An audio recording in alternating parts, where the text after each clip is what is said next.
Muy buenas tardes, estimados estudiantes de Cruz Roja.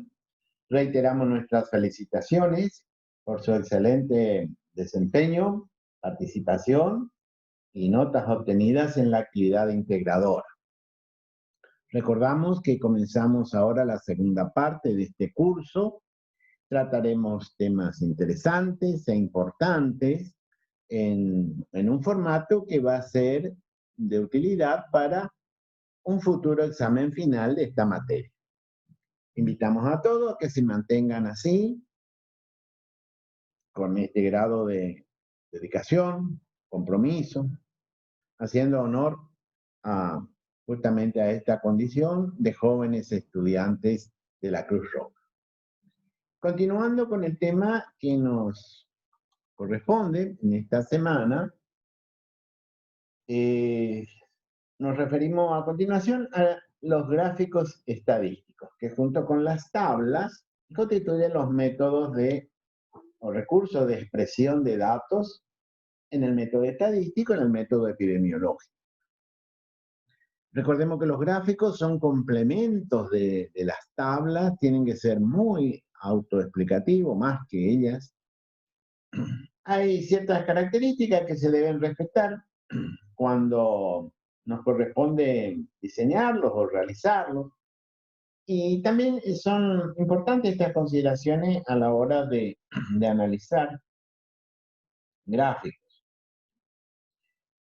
Un aspecto importante es que las coordenadas X e Y, que es donde se inscriben los gráficos, tengan una proporción, en lo ideal, equivalentes, o a lo sumo que el eje X no pase de 1,5 veces el eje de la Y.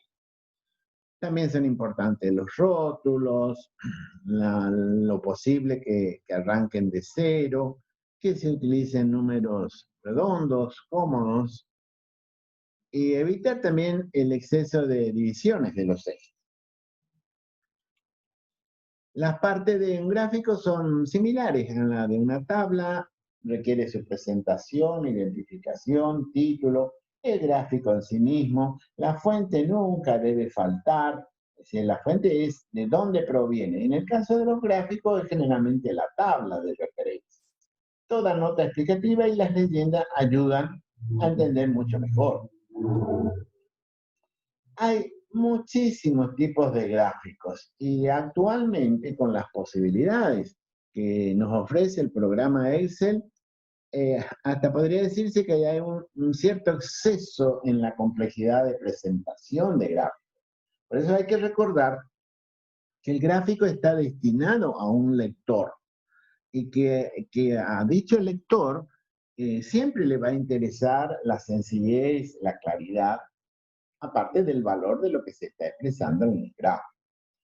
Dentro de los más utilizados está el gráfico de sectores circulares, o gráfico de torta, como se llama comúnmente, el gráfico de barras también, el histograma y el polígono de frecuencia. Estos son los que vamos a analizar y desarrollar en esta oportunidad, y sobre lo que vamos a trabajar también en función de ejercitarnos en la lectura y en el análisis de los. El análisis de un gráfico estadístico es similar al análisis de una tabla. De hecho, todo gráfico proviene de una tabla. Hay que leer bien su título, toda nota explicativa que contenga, ver bien las unidades que se utilizan, prestar atención a las cifras que están consignadas, las unidades, relacionar las cifras con las que están en la tabla, siempre viene bien, un control, extra, y después la relación propia o valoración de los datos expresados en el gráfico en relación a las variables estudiadas. Eso ya tiene más que ver con la valoración científica de lo que se está desarrollando y expresando como estudio propiamente dicho. Consideremos a continuación, y esto está en su guía 7B, está este modelo. ¿verdad? Tenemos un gráfico circular en el que se expresa la distribución por grupo sanguíneo de 1050 personas analizadas. Se dice de dónde proviene, de qué lugar. Por supuesto, el instituto es una institución. Muchas veces aparece la expresión que la fuente es una institución. Se está refiriendo a que son los registros de esa institución de donde se obtuvieron estos datos. ¿Ven? Se distribuye de esta manera: grupo 0, 47%, grupo A, 39%, grupo B, 8%, y el AB, 6%. Al ver este gráfico se pueden hacer muchas preguntas. Ponemos estos ejemplos. Número 1, ¿qué dato no se consignó en el gráfico? Año, fuente, título. En la fuente está, el título también, pero no está el año. Otra pregunta, ¿qué grupo es el más frecuente? Al AB, el AB, el 0. Bueno, miramos los porcentajes, nos damos cuenta por número y superficie que es el grupo 0. Otra pregunta, ¿qué porcentaje de personas son el grupo 0? Bueno, ahí sí, 39, 47, 1050, elegimos 47, porque ¿de dónde lo sacamos? De este lugar. Otra pregunta, ¿qué número de personas se relevaron en el estudio?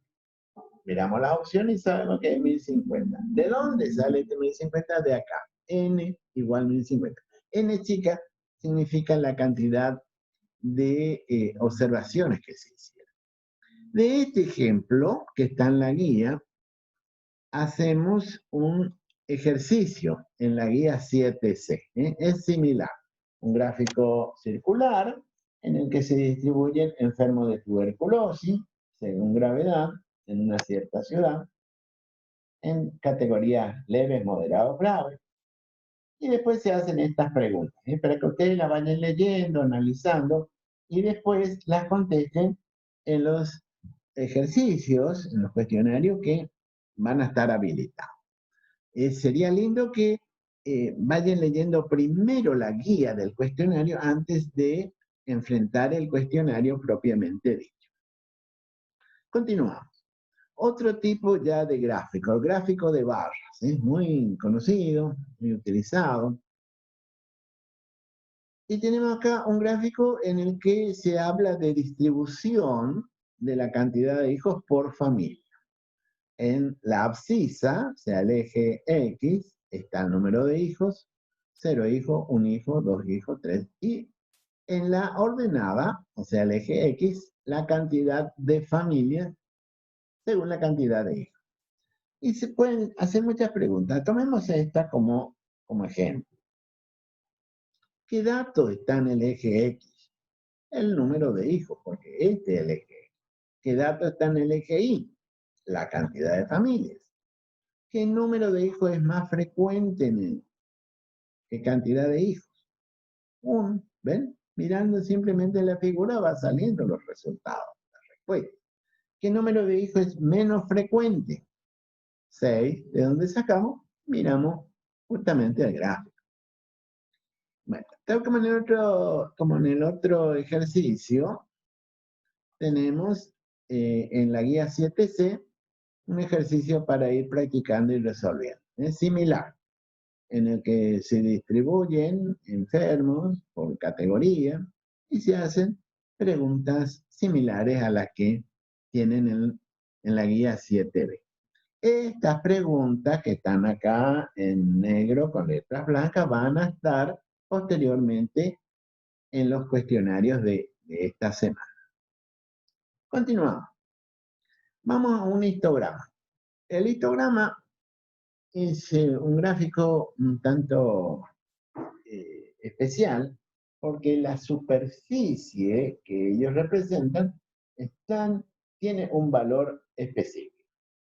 En lo demás es similar a lo que estamos viendo: eje X, un eje Y. Vemos esto, este ejercicio donde se distribuye en una población de 50 mujeres, no dice dónde, ni en qué año, y cómo se distribuye la concentración de albúmina, de acuerdo a estas cantidades, 32 a 35, 35 a 38, etc. Y se pueden formular muchas preguntas. Miremos esta. ¿Qué dato está en el eje X? Albúmina, gramos por decilitro. Y en el eje Y, pregunta 2, la frecuencia. ¿Qué rango de albúmina es el más frecuente? Miramos esta, en este caso es de 41 a 44 gramos de decilitro. ¿Y qué rango de albúmina es el menos frecuente? Bueno, sería el último, 50 a 53. También en el recurso 7C tenemos un ejercicio homólogo, para que lo lean, lo revisen, lo practiquen, lo conversen en lo posible entre ustedes. Es muy valioso poder conversar sobre estas cosas. En estos tiempos que es difícil, ¿verdad? La socialización, bueno, pero bien vale la pena si se tiene la posibilidad. Continuamos. El polígono de frecuencia, también muy utilizado. ¿Ven? Acá hay un ejercicio basado en una distribución de recién nacidos según la edad de la madre. Y acá es muy interesante. El polígono de frecuencia se usa mucho cuando vamos a manejar otras categorías en la variable. Y este ejercicio viene muy bien, porque ven, hay una línea roja, fucsia, que es los recién nacidos femeninos. Y otra azul quebrada, que son los recién nacidos masculinos. Y estos registros, por supuesto, se sacan de una tabla que se construye previamente. El polígono de frecuencia es muy útil y se ocupa mucho realmente porque permite comparaciones. Muchas preguntas se pueden sacar. Por ejemplo, ¿qué datos están en el eje X? La va de la madre. En el eje Y, por ciento de frecuencia según sexo de recién nacido. ¿En cuál de estos dos rangos es más frecuente los recién nacidos masculinos? Bueno, de 35 a 40 años. Todo vamos sacando del gráfico. Eso es lo que nos interesa que ustedes consideren. De igual manera, hay un ejercicio también en la guía 7C para que practiquen. Y bueno, a modo de colorario, no dejen de entrar al aula, lean, miren, reflexionen, pregunten. Acuérdense que hay un foro de consulta que está disponible siempre. Realicen los trabajos personales, incluso los trabajos atrasados, los pueden seguir haciendo, siguen abiertos. Participen en las tareas grupales y colaboren entre compañeros y compañeras. Eso es muy, muy valioso. Felicitaciones por todo lo que han logrado hasta el momento y a mantenerse de esta manera. Adelante.